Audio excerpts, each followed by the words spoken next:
আপনার বুক ধড়ফড় করে অথবা হঠাৎ মনে হয় বুকের ভিতর কিছু লাফাচ্ছে।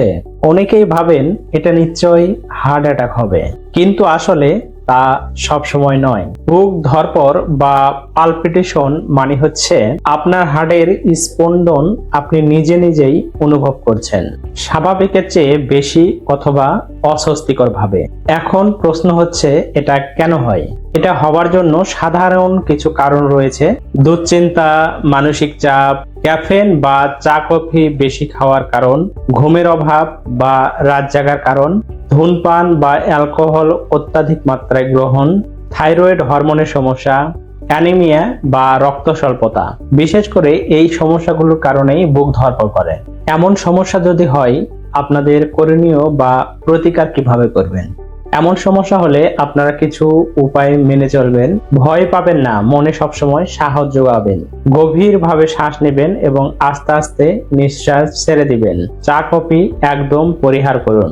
মানসিক চাপ কমাতে হলে একে অন্যের সাথে নিজের কথাগুলো শেয়ার করার চেষ্টা রাখবেন। প্রতিদিন সঠিক নিয়মে ঘুম দেবেন 7 থেকে 8 ঘন্টা। নিয়মিত পানি পান করবেন, সারাদিনে অন্তত 3 লিটার। হাঁটা চলা এবং হালকা ব্যায়াম করবেন। বুক ধড়ফড় করা মানেই সবসময় হার্টের সমস্যা নয়, তবে কিছু উপসর্গ দেখে বুঝতে হবে যে আসলে সমস্যাটা কি। সেই ক্ষেত্রে আপনাদের চিকিৎসকের শরণাপন্ন হতে হবে। যদি কারো হার্টের সমস্যা থাকে, সেই ক্ষেত্রে নির্ধারিত কিছু লক্ষণ দেখা দিবে।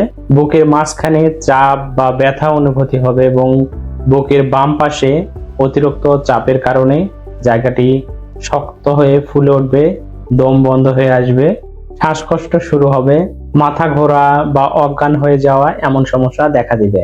পরিবারে কারো যদি হার্ট অ্যাটাকের ইতিহাস থাকে, সেক্ষেত্রে বাকি সদস্যদের হওয়ার সম্ভাবনা রয়েছে।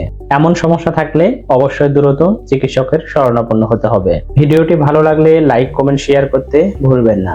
নতুন নতুন স্বাস্থ্য পরামর্শ পেতে আমার সঙ্গেই থাকুন এবং আপনাদের কোনো সমস্যা নিয়ে প্রশ্ন থাকলে অবশ্যই কমেন্ট বক্সে জানিয়ে যাবেন। এতক্ষণ আমার ভিডিও মনোযোগ সহকারে দেখার জন্য আপনাদের অসংখ্য ধন্যবাদ।